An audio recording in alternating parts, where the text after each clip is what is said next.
Like Shedeur Sanders, this Eagles draft pick was victim of prank calls during NFL Draft PHILADELPHIA. Shedeur Sanders wasn't the only quarterback getting prank calls during the NFL Draft last weekend. The Eagles also drafted a QB who said he was the victim of fake phone calls claiming to be NFL executives drafting him. But these hit closer to home for Kyle McCord, whom the Eagles drafted in the 6th round with pick No. 181 overall. That's because McCord grew up in Mount Laurel, New Jersey, and attended high school at St. Joseph's Preparatory High School in Philadelphia. White House, NESHES, Jalen Hurts, Saquon Barkley send messages on Eagles' White House visit. Then Trump sent hisso when McCord saw phone numbers with 215 or 609 area codes coming in during the 3rd day of the draft. During rounds 4 to 7 on April 26, he thought it could have been Eagles general manager Howie Roseman telling him he had been drafted. When Roseman actually did call, McCord said he thought it was another prank. I wasn't going into the draft thinking Philly was at the top of places that I think I could end up, he said. I've had a few prank calls earlier in the day from 609 numbers and 215 numbers. So I'm like, all right, when I got that 215 phone call, I was thinking it was just another prank call, but picking up the phone and having Howie on the other side was pretty cool. The NFL launched an investigation into the prank calls to Sanders, the Colorado quarterback who many draft analysts expected to be drafted in the 1st round. It was determined that one of those pranking Sanders was connected to Jax Ulbrich, the son of Atlanta Falcons defensive coordinator Jeff Ulbrich. One such call was posted on social media, with the prankster pretending to be Saints general manager Mickey Loomis. The Falcons issued a statement apologizing for the incident. Penn State tight end Tyler Warren was another player reportedly getting prank calls. Warren was taken in the 1st round No. 14 overall by the Indianapolis Colts.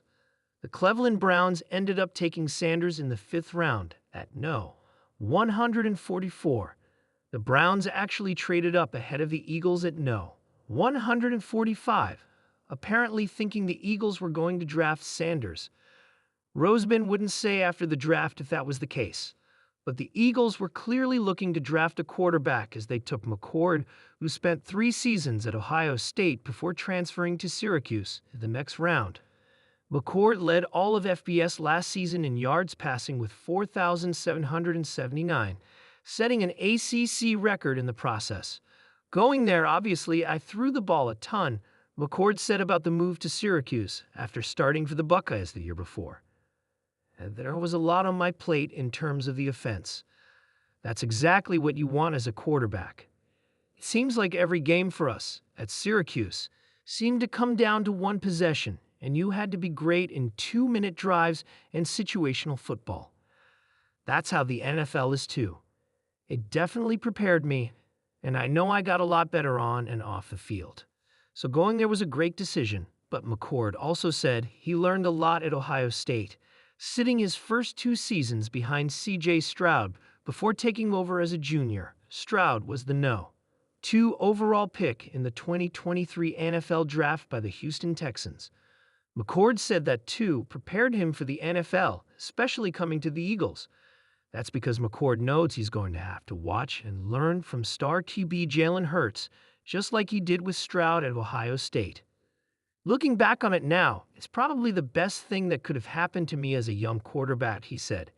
Being able to sit behind a guy like Stroud and pick his brain, see how he prepares and how he goes about his business throughout the week, and how he carries himself through the highs and lows.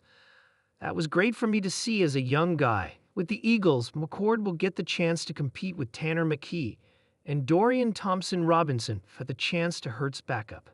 Still, coming to the Eagles was a dream come true for McCord, who grew up an Eagles fan. He said he had a Donovan McNabb jersey as a kid. I didn't really think Roseman's call was going to be legit, to be honest, McCord said. I've had a bunch of 215 calls leading up to the draft, and obviously sitting there, anxious to see what area code pops up, and it was 215, so I'm thinking, I don't know who it's going to be. And then I pick up the phone, and I was like, hello, and I hear Howie's voice on the other side. That's not what I expected, but super pumped that it happened. McCord said he never found out who the pranksters were, but he realized quickly that the calls weren't legitimate. It's pretty easy to figure out who's not being serious when they're like laughing, he said with a laugh.